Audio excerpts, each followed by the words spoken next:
Right, welcome to another one of our videos. Today we're talking about something that's probably a little bit different from what we've talked about in the past around cybersecurity, and this is specifically what we're calling spoof supplier attacks. So as always, I've gathered some people from the HBP group to talk to us about this. We've got our operations director, Tony Pearson. Morning. We've got Ryan Garlick, who leads our IT support desk. Hello, everyone. And we've got Andy Palmer, who's one of our IT support technicians, but also one of our cybersecurity specialists as well, who's focused on cybersecurity for a long time.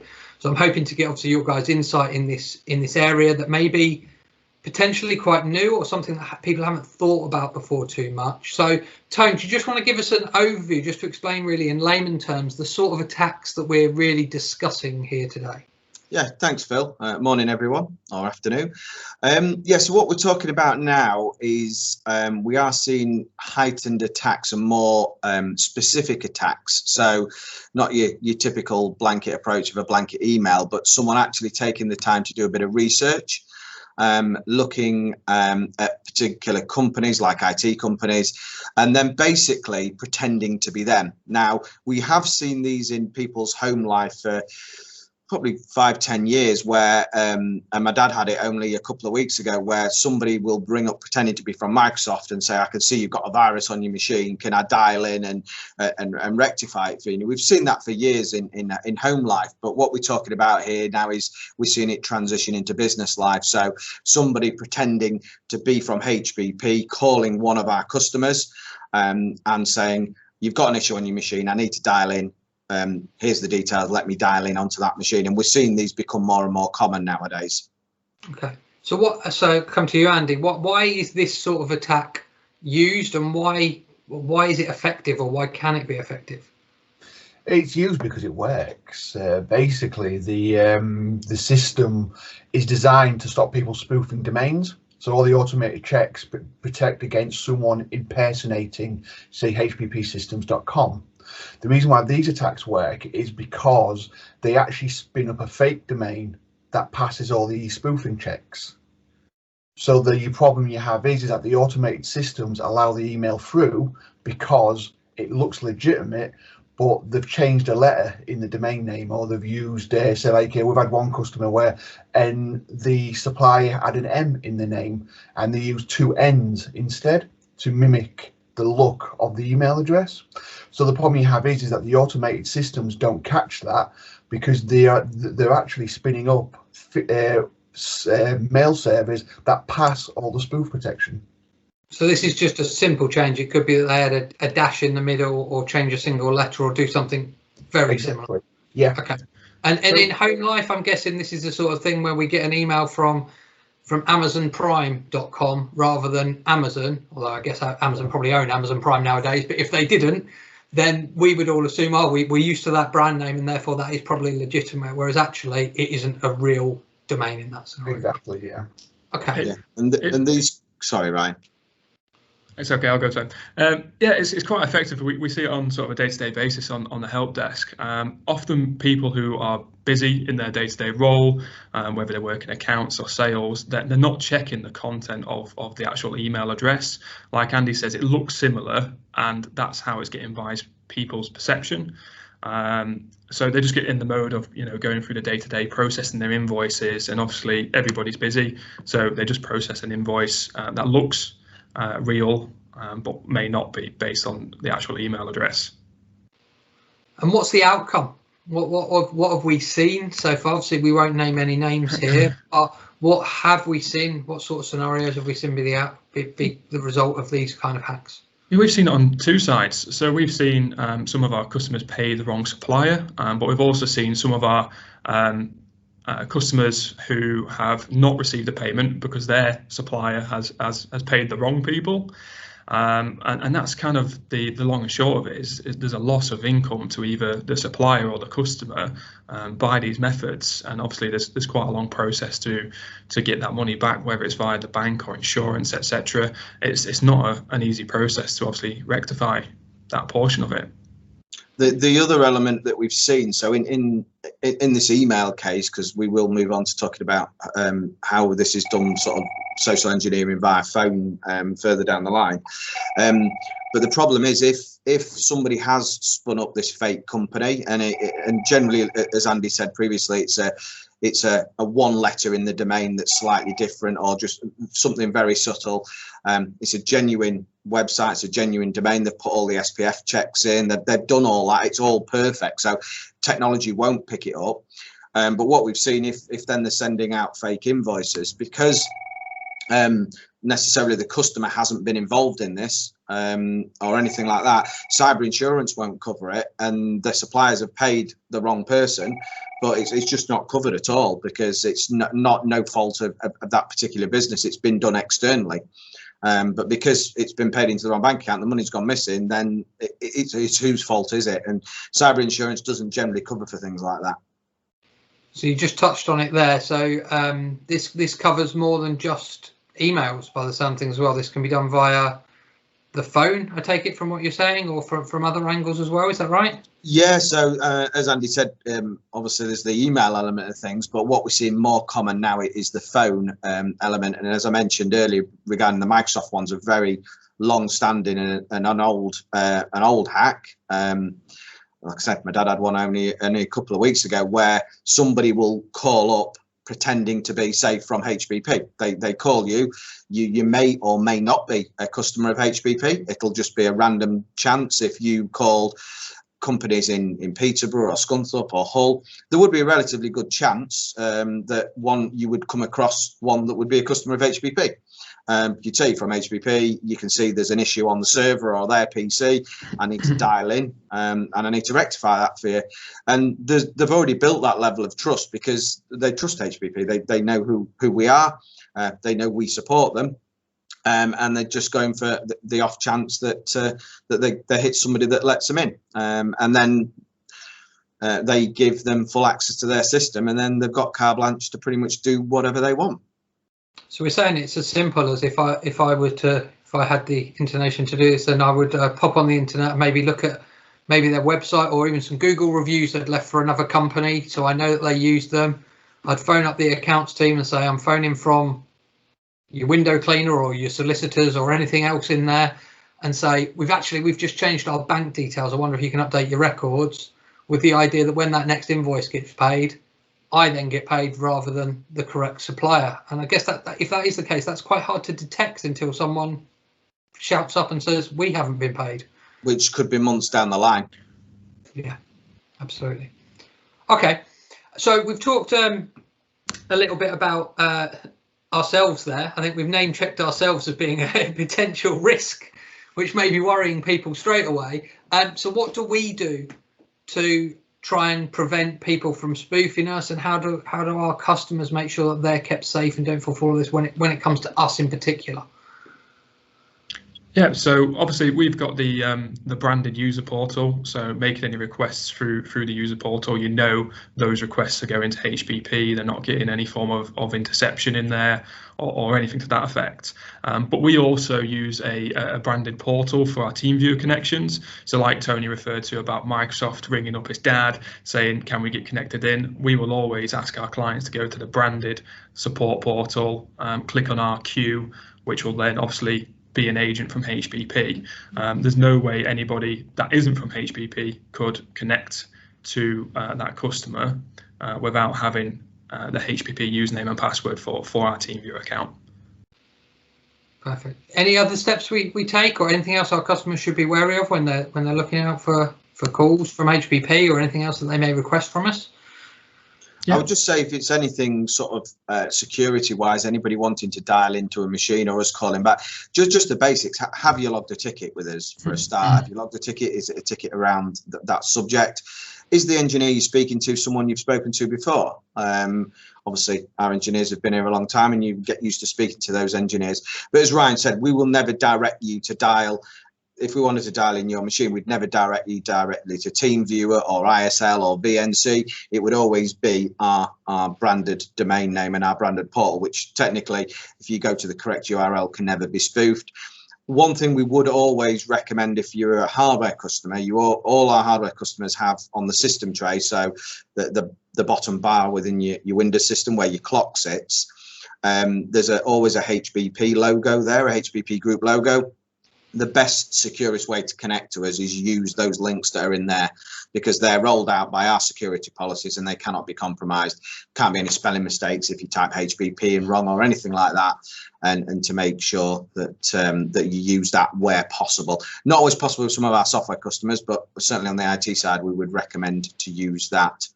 And then just use a bit of common sense. Like we say, have you logged a ticket? Is it about that subject? And we always say, whether it's email, phone or anything, if you're unsure and that you're unsure it's us, just put the phone down and ring us back. The numbers on our websites, ring us back on there. You're kind of putting a bit of two-factor in there yourself by saying we're ringing back off a trusted number. Don't ring back off the number that the engineer gives you, because I could easily give you a number that's different and you could ring back on that and you just come back through to me again. But use the trusted method. So like I say, you use the website, ring the number through there and come back in. If you're unsure, just don't proceed with it. That would be the rule of thumb. Don't go forward. If there's anything suspicious, anything you're concerned about, just don't go forward with it. I think it's probably worth pointing out, certainly if there's our customers watching this, that we have recently had or we're going through a domain change ourselves, aren't we? Which may ring some alarm bells, and you can all blame me for that one, heading up the marketing side of things. But we are transitioning from hbp-group.co.uk to the hbpgroup.co.uk. But we will obviously communicate that. We will make that very clear when all of those changes go through and affect things like our customer portal, of course, as well. And then I'm sure Ryan will go a bit more in depth into kind of how we deal with security contacts and sort of significant security changes. Might be worth touching on that, Ryan. Yeah, absolutely. So every one of our sites has what we call a key security contact. So for example, Tony's our key security contact at HBP. If Andy were to ring up saying, oh, can I have permission to this user's mailbox?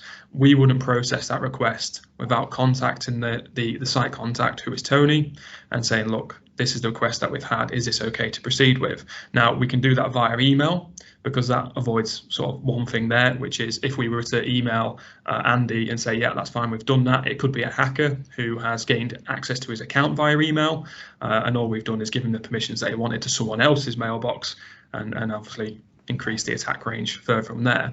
We would actually contact via phone call as well, just to confirm, the landline number, so it's not a mobile number, but contact via landline, sorry, just to make sure we're speaking to the right people. Again, if you contact someone on a mobile, it could be absolutely anybody, and that's a real tough one at the minute. Everybody working from home, some customers don't have phone systems in place that they can ring out from, and they're using their personal mobiles or their work mobiles. So you've got to be really careful about accepting calls and obviously requests like that from a mobile device. So it's recommended that we then say we'll give you a call back on the landline, because we want to make that verified as well.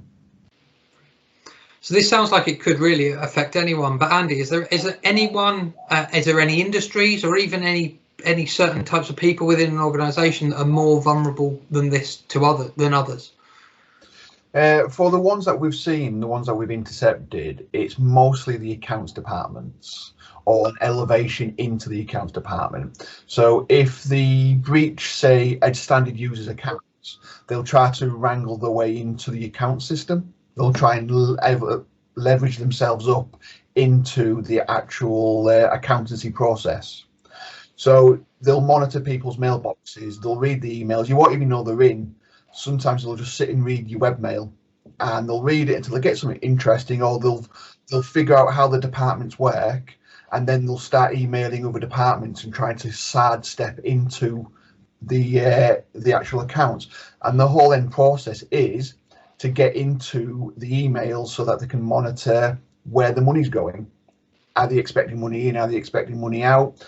And as soon as they get that access, they'll start monitoring that, and then they'll even wait like weeks. Say if an invoice isn't due for 3 weeks and you capture it within the first week of them breaching it, they already know that invoice is due, and they will wait and they will try again. So it's all elevating towards the accounts departments and anyone of higher power. a very direct way of monetizing this compared to some of the attacks we've discussed in the past that can be quite long-winded. This is a very quick way to try and actually get money out of a business and into the hands of an attacker here, isn't it? Because what we're saying here, this could be initially initiated by a phone call, someone calling and pretending to be somebody else, say there's something wrong with your machine, they dial into it, they put some malware on, and then they've got, like Andy said, they've got full access to potentially your machine, your username and password, because they've creamed those off as well. Then they're sat there. The ultimate thing is monetization, and that's where I think people struggle to make the link. It initially always seems harmless, and the common thing with the email side of things is, well, all they've done is sent 1,000 emails out to all my customers. Yeah, but what they're trying to do is collate more information to be able to give it more of an attack to more people, and then somebody will fall for it eventually. Yeah, absolutely. Okay, so is there any technology that can help against this, Andy? Is there anything out there that actually is going to stop this from a software point of view, or anything else that people can put in place? From a standard spam filter point of view, as in we're talking like a basic, like the standard spam filters that are currently at the moment. Not really, but there is a newer spam filter coming out when Microsoft 365 do it, called ATP, and that does impersonation detection. So you can specify, say, a supplier's email address, and so say it's bob.smith@supply.com, and it will sit and it will use AI to learn the communications between them two people. And if another email comes in from bob.smith@yahoo.com, say, it will go, whoa, hang on a minute. You normally speak to Bob on this email address. You're now speaking to Bob on this email address. And that is a very direct technology aimed at picking this up. But one of the key mains is their training, basically fish threat training, doing campaigns to keep the idea in your general staff's mind that these should be a little bit wary on certain requests. Like if I'm speaking to Tony and then Tony says, what's your mobile number? I'll go, hang on a minute, why are you asking me my mobile? You should already know this. And then I'll ring Tony and go, why are you asking for my mobile? And generally that sort of thing, when changes are being made, having the presence of mind to say, well, hang on a minute, this is a bit unusual. Let's just have a phone call, or let's use a different communication method just to confirm it is you that has sent me that request. And that staff training is kind of key. Certainly, if their job is processing invoices and paying suppliers, that's what they're expected to do. They actually have to be really on the top of their game all the time, don't they, to make sure they are aware of that. Yeah. And ATP is going to be another layer. We often talk about layers in security, and that's going to give us another layer on top of that. But those are probably two layers that go hand in hand, aren't they? The ATP will, am I right in thinking the ATP will only alert you that this is wrong? It won't necessarily stop it. Is that correct? No, it'll just go, something's a bit fishy here. You need to take action and look at this. And it's self-learning, so it's not 100% fail-safe, and I wouldn't say any security technology is, but the more layers you stack in, the more checks and balances you put into the system, the better it is at finding when things do go awry. Yeah. And Tony, are there other steps that businesses can take, maybe slightly away from technology? What I'm thinking is, if somebody phones up and asks me to change the bank details of someone and I'm in the finance system, well, I can either change them straight away, or there can be a process internally that means that actually I have to get that approved by somewhere else, or there has to be a callback, like Andy said. So are there non-technology fixes to this as well, outside of software and training? Absolutely, and I think you mentioned the word there, processes. It's about making sure you've got processes in place. So if a supplier says, our bank details have changed via email or via phone, we talk about two-factor heavily in the security industry. Use a second factor. So if they've rung you, email them, or ring another contact there back directly. And if they've called you, then do the opposite. Create another second factor. Never change bank details without a second factor would be rule number one, because that's what they're trying to do. And whether that be supplier or customer, don't change any details, and make sure you get a second factor of authentication. So it's just to think about your business processes, and there will be ones outside of this other than just basic invoicing, to see where is the security risk, and could somebody impersonate somebody else and make you change that element. And if they could, put a process in place that adds a second factor. That's kind of the rule of thumb. Make sure any critical business processes have a second factor of confirmation. I would also add to that as well. If you do receive an email saying change, the bank code or sort code or account number, etc., I would use the phone number you have in your accounts package already that you know is correct and contact them back on that, rather than using any information that's in that email, perhaps the footer, because we all know they can be changed. And essentially what you'd be doing is ringing back the potential hacker and giving them the details, and they'll be verifying the details for you, and they've got around it that way. So I would always use the content that you've got in your financial package, whether it's Sage, Opera, etc., to obviously work with your suppliers using those methods of communication. And just final, I'd say final question, maybe final two questions combined here. If we do see one of these emails come through to us, we, like Andy says, we're on our game. We recognise that it isn't real. What should we do? Should we contact the real company and let them know? And if that is the case, is there anything they can do about it if they are being spoofed? The first step would be to alert your IT guy. If you've got an IT department or if you've got an IT company, alert them. Send them an email. Don't forward the email on to them, but just alert them saying, I've got this fake email. Can you investigate our system? And then the next step would be to alert whoever that email was impersonating and ask them to investigate their system. Because if they've got an email address, they've gotten it from somewhere, which means they've either gotten it from you or they've gotten it from the person they're impersonating. And it's just basically to start investigating how this has come about. And then from there, you can then ascertain where the damage is, where the actual exposure is, and who needs to contact who from there. Yeah, I suppose it depends on what kind of a person. If it isn't an impersonation and it's somebody's spun up a new domain name with a letter different, or whether they're actually taking control of that person's account and it's genuinely coming out. If it's obviously genuine attack and they've been compromised and they've got the details, then that can be relatively easily rectified by obviously shutting them out the system, disabling the account. If they've spun up an impersonation domain, so the hbpgroups.com, not group.com, then it's a lot more tricky to resolve effectively, because that is a genuine domain name registered genuinely. It would take a significant amount of time and an effort to get that taken down, and so that becomes a lot more tricky to do, and you've really got no control over it. It's like a competitor spinning up a domain name with a slightly different letter. You can't really do much about it. But at the very least, you could take, as Andy said, take some action of informing your customers that this may come through, and to be on top alert basically, and make sure that they don't do anything silly in that respect. Brilliant.